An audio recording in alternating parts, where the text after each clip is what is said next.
Assalamualaikum warahmatullahi wabarakatuh. Perkenalkan, nama saya Karlina. Saya dari Teknik Industri 18A dari Universitas Buana Perjuangan Karawang. Di sini saya akan sedikit menjelaskan tentang HOQI yang telah saya buat. HOQI ini kepanjangannya adalah House of Quality.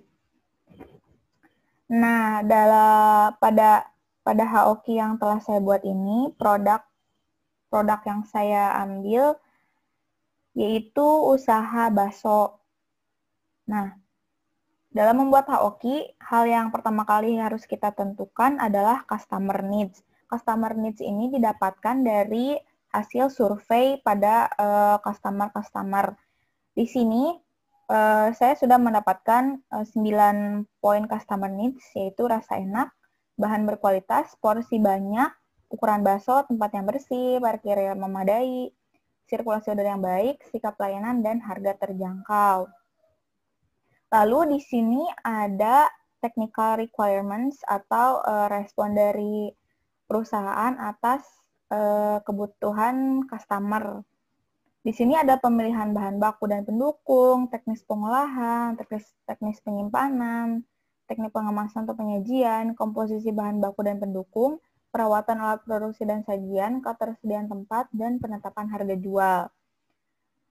Nah, lalu yang di sebelah sini adalah planning matrix. Planning matrix ini nantinya harus diisi dengan nilai-nilai yang nantinya ada beberapa yang dari customer dan ada beberapa yang harus dihitung menggunakan rumus. Lalu di sini ini adalah interrelationships, yaitu hubungan antara customer needs dengan technical requirements. Dan yang terakhir adalah kolom design targets. Oh, dan satu lagi, ini adalah atap dari HOQI, atau yang paling atas ini disebut juga dengan hubungan matriks atau correlation matrix.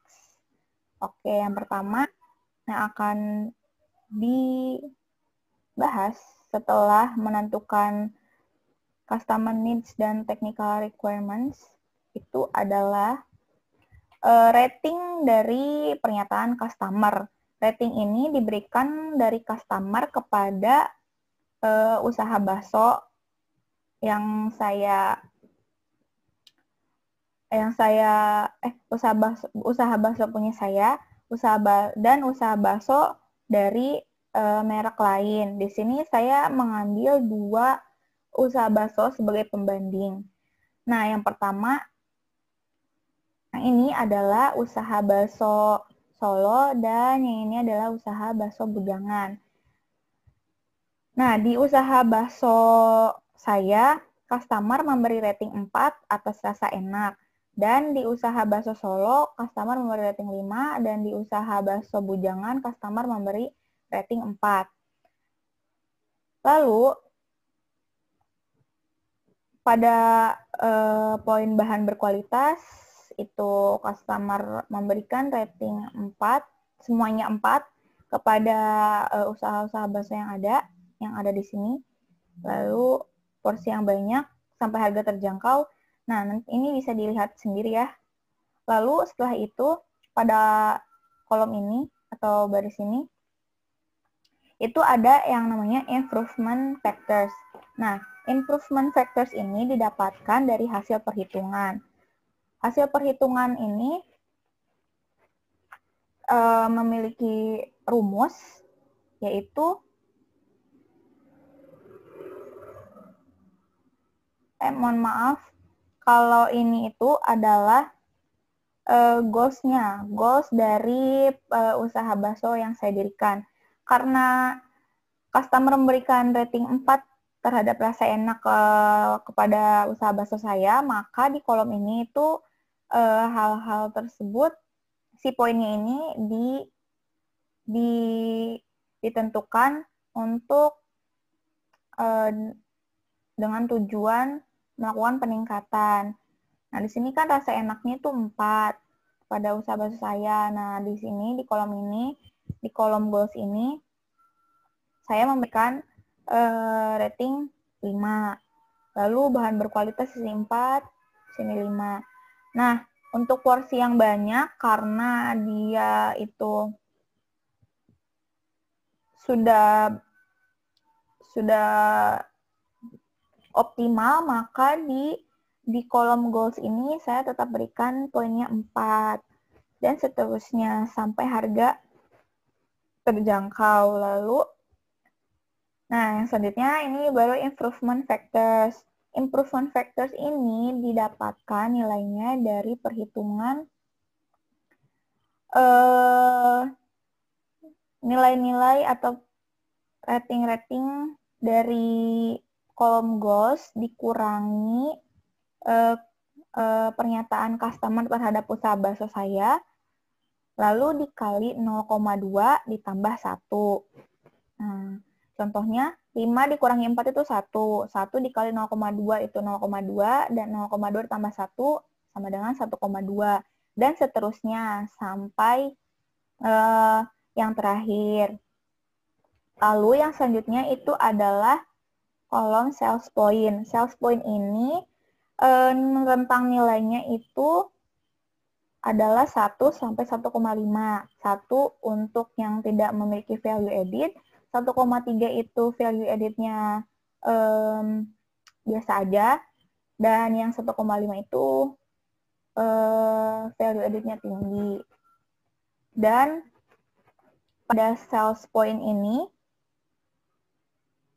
itu yang menjadi acuan kita menentukan nilai sales point adalah customer needs, karena sales point ini kan bertujuan untuk melihat ada atau tidaknya value added dalam usaha bakso kita. Untuk rasa enak, yang namanya makanan, pasti rasa enak itu adalah hal yang paling utama. Jadi, value added-nya itu nilainya tinggi, 1,5. Nah, lalu bahan berkualitas itu medium, karena yang namanya bahan yang berkualitas itu memang perlu, tapi ada emang bahan-bahan yang tidak terlalu berkualitas tapi memiliki value added yang sama. Jadi diberi nilainya 1,3. Nah, yang tidak memiliki value added ini di sini ada parkir yang memadai, sirkulasi udara yang baik, harga terjangkau. Contohnya ini parkir yang memadai. Terkadang ada sebuah usaha bakso, dia itu tidak punya tempat parkir yang memadai, tapi karena rasanya enak, orang-orang tetap aja beli gitu kan. Jadi si parkir ini tidak terlalu memiliki value added. Nah, makanya diberi nilai 1.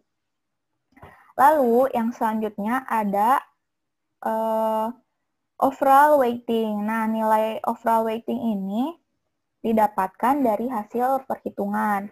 Hasil perhitungan itu dengan rumusnya yaitu customer importance. Nah, yang ini. Nah, customer importance ini didapatkan dari ratingnya itu dari keinginan customer. Jadi, customer pengennya rasa enaknya itu 5, terus bahan berkualitasnya 4, porsi banyak itu 4, dan seterusnya. Itu ditentukan oleh customer. Jadi, customer importance dikali improvement factors, ini, dikali sales point. Jadi, nilai 9 ini contohnya ya. Nilai 9 ini didapatkan dari 5 dikali 1,2 dikali 1,5. Hasilnya 9 dan seterusnya sampai ke poin harga terjangkau. Lalu yang selanjutnya yaitu ada persentase of total weighting. Nah, untuk menghitung persentase of total weighting ini, rumusnya adalah overall weighting dibagi jumlah dari overall weighting dikali 100. Nah, jadi sebelumnya kita harus menjumlahkan dulu atau disamkan nih si nilai-nilai overall weighting-nya. Di sini yang telah saya dapatkan dari overall weighting yang telah saya hitung itu totalnya 48,3. Jadi untuk menghitung persentase atau persen of total weighting ini 9 dibagi 48,3 dikali 100 hasilnya 19. Lalu 6,2 dibagi 48,3 hasilnya 13 dan seterusnya sampai ke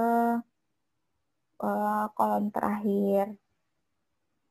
Setelah itu kita menentukan interrelationship atau hubungan antara customer needs dengan technical requirements. Nah, untuk menentukan hubungannya ini, di situ ada 3 simbol. 3 simbolnya yaitu simbol lingkarannya 2 ini bernilai 9, simbol dengan lingkaran 1 bernilai 3, dan segitiga bernilai 1. Tapi di sini di HOQ yang telah saya buat itu tidak ada segitiga karena tidak ada hal yang berkebalikan ya. Tidak ada hal yang bertentangan gitu. Rata-rata ini tuh berhubungan. Contohnya, rasa enak. Rasa enak itu sangat berhubungan erat dengan pemilihan bahan baku dan pendukung. Seperti yang kita tahu, bahan baku yang digunakan itu sangat-sangat mempengaruhi rasa bakso, rasa enak bakso. Jadi hubungannya tuh kuat. Jadi dikasih simbol lingkaran 2 yang bernilai 9 itu high banget. Lalu hubungan antara rasa enak dengan teknis pengolahan. Itu diberi simbol lingkaran 1 yang bernilai 3 karena itu tuh biasa aja, ada hubungan tapi biasa aja, nggak terlalu tinggi. Dan seterusnya sampai pada poin harga terjangkau. Setelah kita menentukan hubungan antara customer needs dengan technical requirements, kita baru bisa menghitung technical prioritas. Karena rumus dari technical prioritas sendiri yaitu nilai dari simbol hubungan antara customer needs dengan technical requirements dikali dengan overall weighting. Contohnya, si simbol ini kan memiliki nilai 9. Jadi 9 dikali 9 sama dengan 81 kan? 81. Lalu ini 9 dikali 62 misalkan berapa? Bisa dihitung sendiri.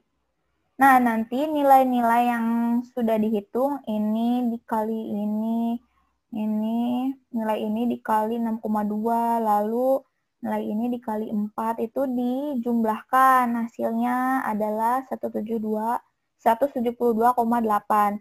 Jadi menghitung ini tergantung kepada simbol yang ada pada kolom itu. Kalau misalkan ini kolomnya nggak ada simbolnya, berarti nggak usah dihitung karena dia nggak memiliki nilai. Jadi nggak bisa dihitung. Jadi dihitungnya itu ke bawah. Simbol ini, simbol ini, simbol ini. Seperti itu. Sampai pada poin terakhir. Nah, setelah itu kita jumlahkan. Semua nilai yang ini disamkan, dijumlahkan totalnya. Dan di sini didapatkan hasil 746,4 dari jumlah technical prioritas. Lalu selanjutnya kita menentukan persen of total prioritas. Nah, persen of total prioritas ini rumusnya yaitu nilai ini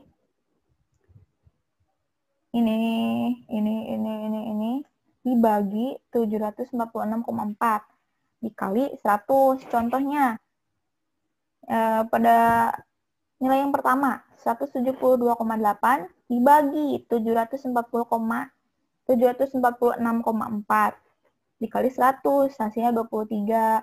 Terus 38,7 dibagi 746,4 dikali 100. Lalu 40,2 dikali ini dibagi 100 hasilnya 5 dan seterusnya sampai ke kolom yang terakhir. Lalu di sini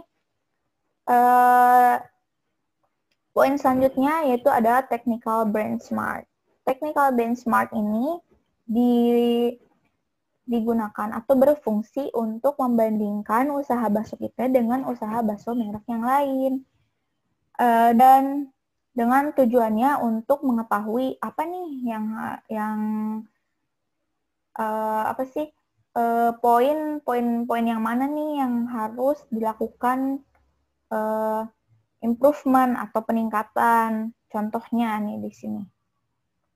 Pemilihan bahan baku dan pendukung pada usaha bakso saya itu nilainya adalah 3 ratingnya. Sedangkan pada bakso Solo itu 4 dan pada bakso Bujangan itu 5. Di sini kan kita tahu nih bahwa pemilihan bahan baku dan pendukung ini yang produk usaha bakso lain itu lebih unggul. Jadi di poin yang ini kita harus melakukan peningkatan atau kita harus bikin target supaya poin yang ini tuh dia ikut unggul juga atau sama dengan usaha bakso lain yang memang pemilihan bahan baku itu udah bagus. Nah, di sini saya memberi nilai 5 untuk desain target pada pemilihan bahan baku dan pendukung. Lalu, pada poin teknis pengolahan, ini di usaha bakso saya itu 3, di yang lain 4. Nah, saya nulis desain targetnya itu 5 karena ini juga mempengaruhi.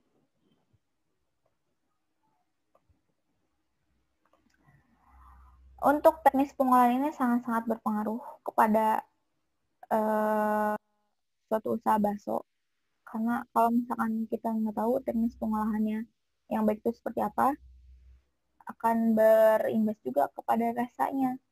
Karena di sini rasa enak itu customer memberi rating 5.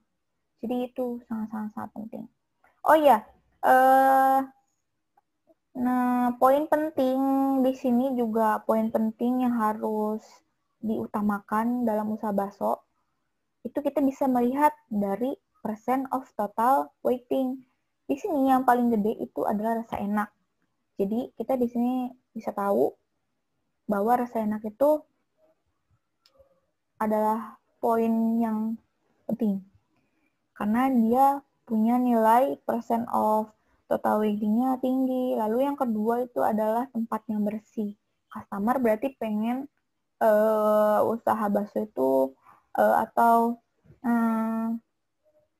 penjual bakso itu tempatnya yang bersih supaya makannya lebih enak. Logikanya begitu kan. Terus yang ketiga adalah bahan yang berkualitas. Oke, kita balik lagi ke technical benchmark. Nah, dari sini kita tahu kan jadinya bahwa pada kolom desain targets itu kita melihat perbandingan-perbandingan yang ada pada usaha bakso yang lain. Jadi kalau misalkan emang kita usaha baksonya itu nilai ininya rendah dan orang lain lebih unggul usaha baksonya, kita bisa menargetkan target yang tertinggi di antara ketiga usaha bakso ini. Misalnya pada teknik pengemasan, ini kan yang paling tinggi itu kan ada pada usaha bakso Bujangan. Nah, kita targetkan nih, oke kita ambil yang paling tinggi, karena itu yang paling tinggi itu kan menunjukkan nilai yang bagus kan. Seperti itu. Lalu yang terakhir adalah ini di sini ada yang namanya atap dari HOQ atau correlation matrix atau matriks korelasi. Korelasi di sini adalah hubungan antara suatu technical requirements dengan technical requirements yang lain. Contohnya adalah pemilihan bahan baku dan pendukung itu berhubungan dengan teknis pengolahan, tapi hubungannya tidak terlalu erat. Bisa dilihat di mana tuh? Nah, bisa dilihat dari simbol yang digunakan. simbol plus 2 itu memberikan informasi bahwa hubungan dari kedua hal ini tuh sangat kuat. Lalu poin plusnya 1 itu memberikan informasi bahwa hubungannya itu tidak terlalu kuat tapi tetap ada hubungan gitu. Dan yang hubungannya kuat itu contohnya di sini adalah pemilihan bahan baku dan pendukung dengan komposisi bahan baku dan pendukung. Lalu ada juga teknis penyimpanan dan ketersediaan tempat. Dan yang terakhir itu adalah teknik pengemasan atau penyajian dengan penetapan harga jual. Nah, selain simbol-simbol ini juga ada simbol minus yang berarti itu menunjukkan tidak ada hubungan antara yang satu dengan yang lainnya di technical requirements. Tapi karena di sini nggak ada yang bertolak belakang, jadi tidak dimunculkan. Begitu, seperti itu. Sudah selesai. Oke, terima kasih. Sekian presentasi dari saya. Mohon maaf